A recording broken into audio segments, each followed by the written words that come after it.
Oke, halo, Assalamualaikum warahmatullahi wabarakatuh. Saya lanjut di video ketiga ini, bahasan ketiga.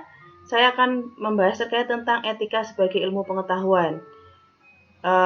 Oke, untuk juga sebagai gambaran, motivasi juga, ini ada quotes-nya Prof. Teverne. Beliau mengatakan bahwa berikan kepada saya jaksa dan hakim yang baik, maka dengan peraturan yang buruk sekalipun saya bisa membuat putusan yang baik. Nah, ini quote yang mungkin memberikan motivasi kepada teman-teman berkaitan dengan profesi, bahwa memang profesi di penegak hukum itu sangat penting dengan memegang teguh kode etik yang mengaturnya, begitu ya. Oke, saya akan lanjut. Etika sebagai ilmu pengetahuan. Saya akan mengambil pendapatnya dari Prof.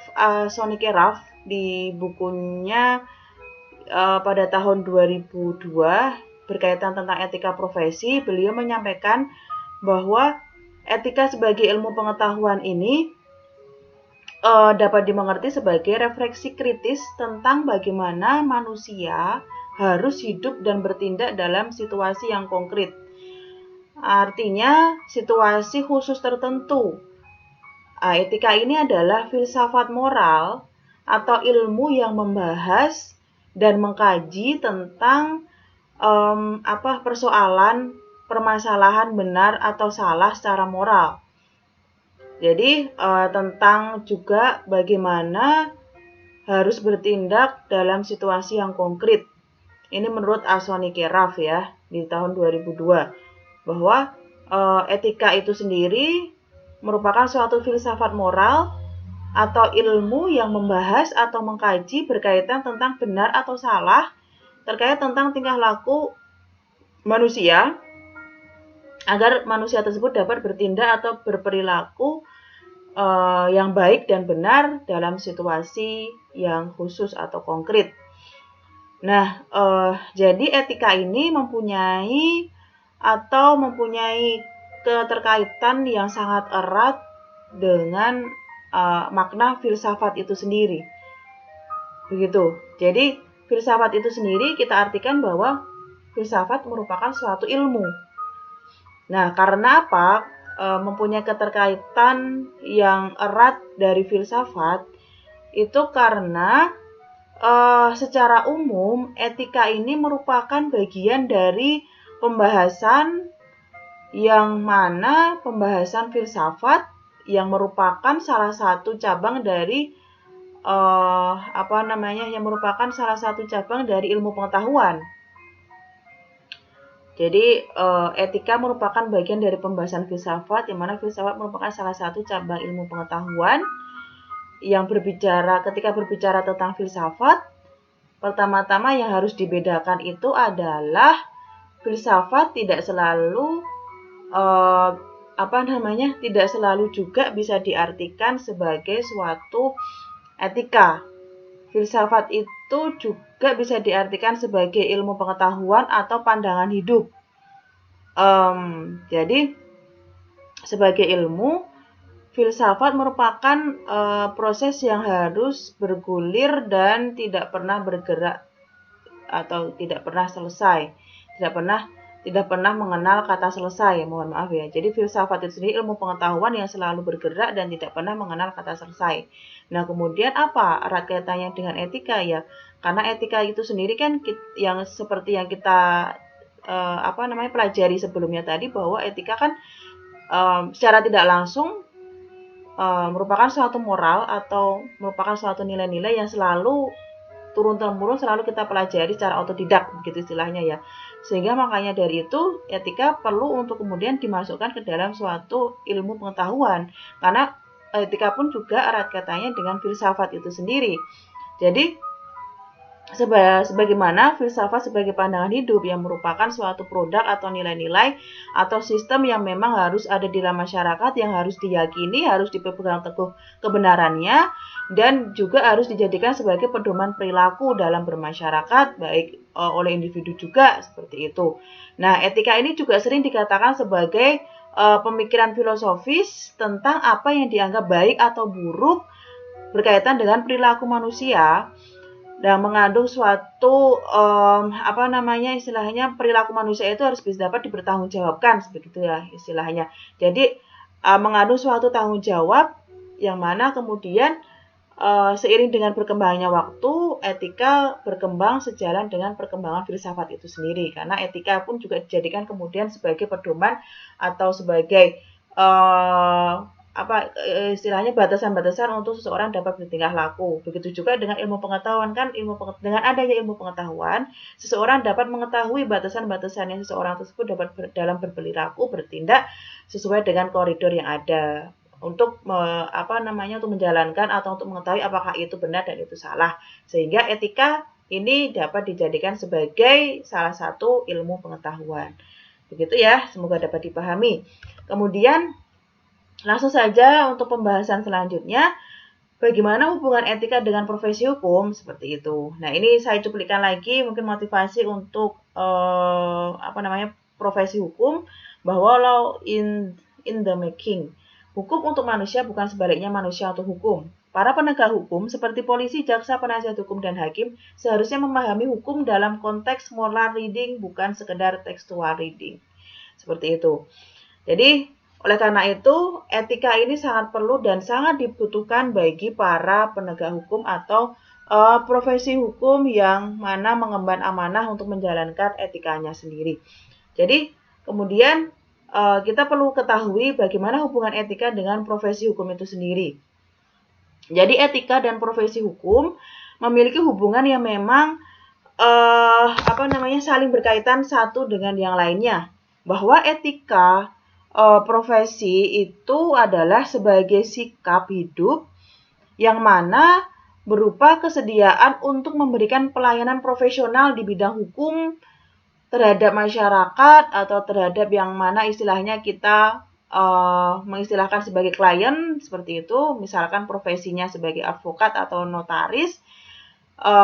Jadi dengan etika dan profesi hukum ini kemudian seseorang dapat berperilaku secara profesional. Profesional artinya dapat menjalankan profesinya dengan baik dan benar sesuai dengan koridor yang ada, dan dengan keahliannya sebagai pelayan dalam memberikan jasa dalam rangka melaksanakan tugas dan kewajibannya untuk masyarakat yang membutuhkan pelayanan hukum, kemudian disertai dengan pertanggungjawaban yang mana sesuai atau mengedepankan koridor kaidah-kaidah pokok yang berasal dari etika profesinya sendiri. Jadi, oleh karena itu, etika dan profesi hukum ini sangat berkaitan satu dengan yang lainnya. Karena etika otomatis melekat di dalam suatu profesi hukum itu sendiri, profesi dari masing-masing penegak hukum itu sendiri. Nah, kemudian etika profesi sendiri merupakan merupakan suatu ilmu yang mengenai hak dan kewajiban yang dilandasi merupakan suatu profesi dilandasi oleh suatu keahlian khusus, keahlian tertentu, yang merupakan dasar untuk seseorang itu dapat beretika atau berprofesi di bidangnya masing-masing, seperti itu. Jadi, maksudnya di sini adalah profesionalisme itu sangat penting dalam suatu pekerjaan. Jadi bukan hanya loyalitas saja, tetapi juga profesionalitaslah yang sangat penting. Karena ketika loyal tapi tidak profesional itu sama saja. Tetapi profesional sekaligus loyal itu menjadi hal yang luar biasa, seperti itu. Karena loyalitas dibekali dengan rasa profesionalitas itu akan menjadikan sempurna suatu profesi atau suatu amanah atau profesi yang diemban oleh seseorang itu sendiri, seperti itu. Nah, kita sudah membahas berkaitan dengan profesi hukum, jadi begitu ya. Jadi makanya sangat penting etika itu untuk benar-benar dipahami oleh setiap manusia, setiap individu dalam berprofesi dalam hukum, seperti itu. Nah, kemudian etika ini sangat penting dalam menyelesaikan suatu masalah, sehingga bila suatu profesi tanpa etika akan terjadi penyimpangan-penyimpangan atau akan terjadi pelanggaran-pelanggaran karena memang tidak ada koridor atau batasan yang mengaturnya, seperti itu kan ya. Sehingga memang sangat penting nanti ini juga untuk memberikan kepercayaan kepada masyarakat, kepercayaan kepada klien agar kita juga dapat dipercaya dalam mengemban amanah tersebut. Karena kepercayaan merupakan suatu dasar atau landasan yang dipakai dalam suatu pekerjaan. Sehingga kode etik profesi ini kemudian sehingga dalam profesi hukum berkembang dengan namanya ada istilahnya kode etik profesi. Kode etik profesi ini berfungsi untuk melindungi pelaksanaan dari profesi yang diemban oleh seseorang, untuk memberikan perlindungan dan untuk memberikan motivasi agar profesinya tersebut dapat berkembang dengan baik, seperti itu ya. Jadi dengan kata lain, dengan adanya profesi ini itu mengurangi adanya suatu pelanggaran-pelanggaran. Paling tidak kita sudah tidak menemukan lagi atau sedikit menemukan pelanggaran-pelanggaran yang terjadi atau pelanggaran-pelanggaran yang mungkin disalahgunakan dalam seseorang mengemban suatu profesi itu sendiri. Begitu. Jadi jadi juga perlu kita ketahui dengan adanya kode etik profesi ini, kemudian ada batasan-batasan dalam beretika, berprofesi di bidang hukum khususnya ya, yang kemudian dapat dijadikan pedoman agar penyimpangan-penyimpangan itu dapat diminimalisir dalam seseorang mengemban amanah atau profesi di dalam penegak hukum, seperti itu. Nah, agar penyimpangan-penyimpangan dapat diminimalisir atau dapat kita hindari, maka mungkin perlu beberapa hal yang diketahui atau beberapa hal yang perlu kita pelajari. Jadi, untuk menghindari adanya penyimpangan-penyimpangan ketika kita mengemban suatu amanah, kita menduduki dalam suatu profesi hukum itu sendiri, maka hal-hal yang perlu diketahui adalah mungkin yang pertama, jadi seorang profesi atau seseorang itu dapat berorientasi, yang mana orientasi yang dimiliki itu haruslah berupa pelayanan yang mengarah pada pengabdian seseorang dalam berprofesi hukum. Apabila hal ini diterapkan, maka dalam menjalankan profesinya itu akan dilakukan dengan sungguh-sungguh dan tanpa pamrih. Jadi benar-benar seseorang itu harus mengorientasikan dirinya dalam memberikan pelayanan kepada orang lain, itu mengarah pada pengabdian pada seseorang dalam profesinya itu ya, dalam profesi hukum misalkan. Ketika saya seorang advokat membantu seseorang yang membutuhkan pelayanan hukum, maka ya sewajarnya saya mengorientasikan diri saya bahwa klien tersebut itu memang sepatutnya atau sewajarnya memang harus kita bantu. Dan itu seolah-olah kita memang mempunyai tanggung jawab untuk menyelesaikan masalah yang memang telah dihadapi oleh seseorang tersebut.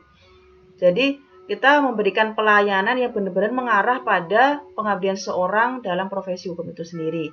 Kemudian yang kedua, tidak membeda-bedakan pelayanan terhadap individu yang satu dengan yang lainnya, sehingga para pelaku profesi hukum itu akan berusaha memperlakukan tiap orang itu dengan sama. Jadi kita harus bisa memberikan pelayanan kepada orang yang membutuhkan dengan tidak membeda-bedakan, dengan tidak mendiskriminasikan seseorang. Kadang kan kita tahu bahwa mungkin ada istilah yang berduit itu yang patut untuk dilayani, seperti itu ya. Itu sangat salah sekali pemikirannya. Ya, sekarang kita tahu bahwa kalau seseorang paham dengan profesinya, paham dengan kode etik yang memang mengaturnya, itu dia akan bersungguh-sungguh untuk memberikan pelayanan kepada siapapun itu dengan tidak membeda-bedakan, baik itu miskin, baik itu kaya, baik itu buruk, baik itu bagus, dan lain sebagainya.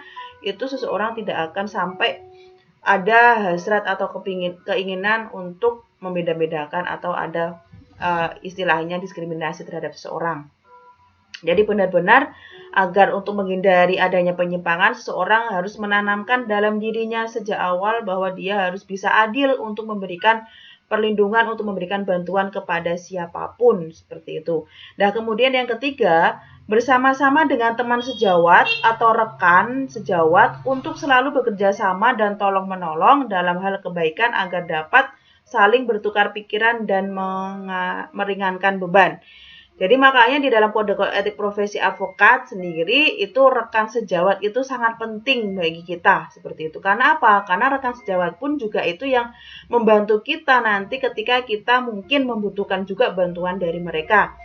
Karena apa? Makanya kita di dalam profesi ini kita tidak ada itu saing-saingan, tidak ada itu mengenal gengsi mau minta bantuan kepada rekan sejawat yang lainnya itu tidak ada. Kita malah justru saling legowo untuk ketika kita ada membutuhkan bantuan atau ketika orang lain membutuhkan bantuan kita, ya kita dengan senang hati gitu kemudian membantu mereka dalam hal untuk melayani atau menyelesaikan permasalahan yang klien hadapi seperti itu ya. Mungkin nanti ini lebih konkret lagi akan kita pelajari di pertemuan setelah UTS. Per masing-masing profesi ada kode etik profesinya sendiri seperti itu ya.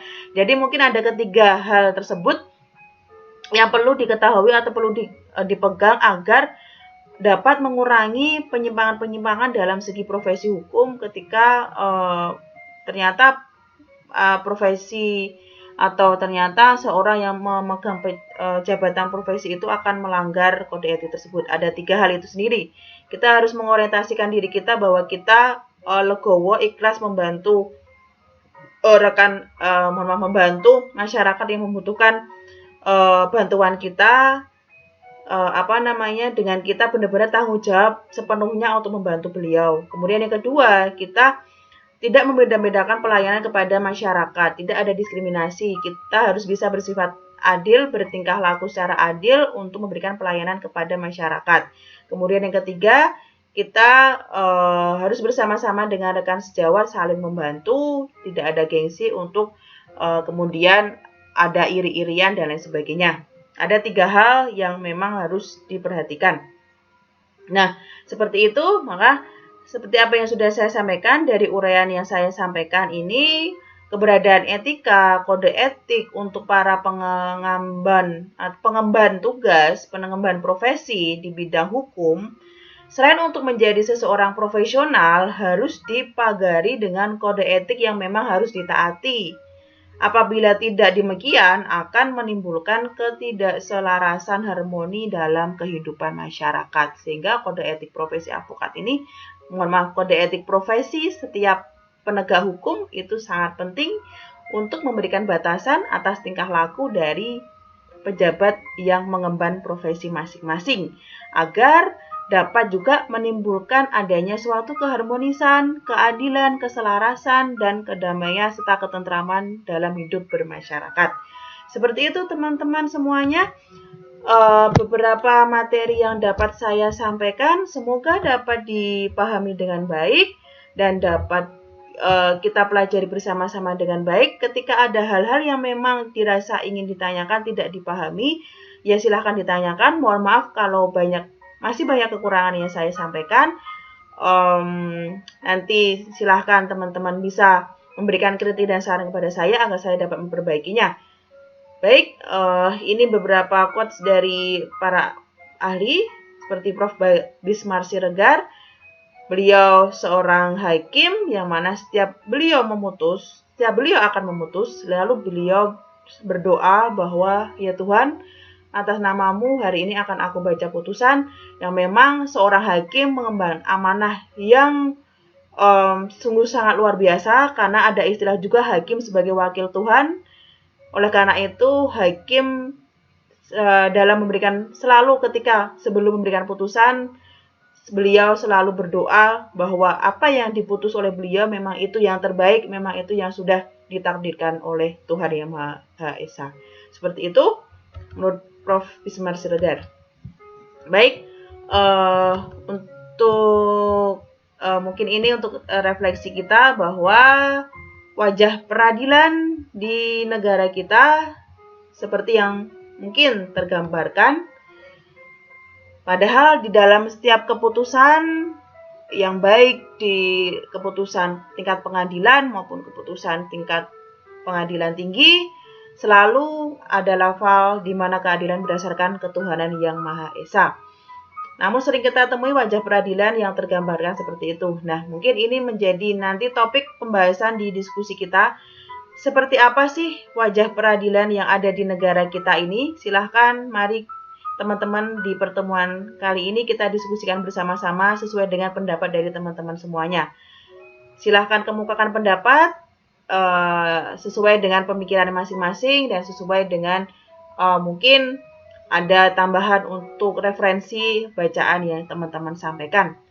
Seperti itu bisa disampaikan di forum diskusi e-learning di pertemuan kedua kali ini. Nanti akan saya coba baca seperti apa pendapat dari teman-teman berkaitan dengan wajah peradilan yang ada di negara kita ini. Begitu? Baik, ini untuk referensi yang saya pakai pada pertemuan kali ini. Semoga dapat dipelajari dengan baik. Kemudian juga saya mengharapkan teman-teman semuanya dapat juga mencari referensi yang dapat memudahkan teman-teman. Terima kasih. Dari saya kurang lebihnya mohon maaf. Wassalamualaikum warahmatullahi wabarakatuh.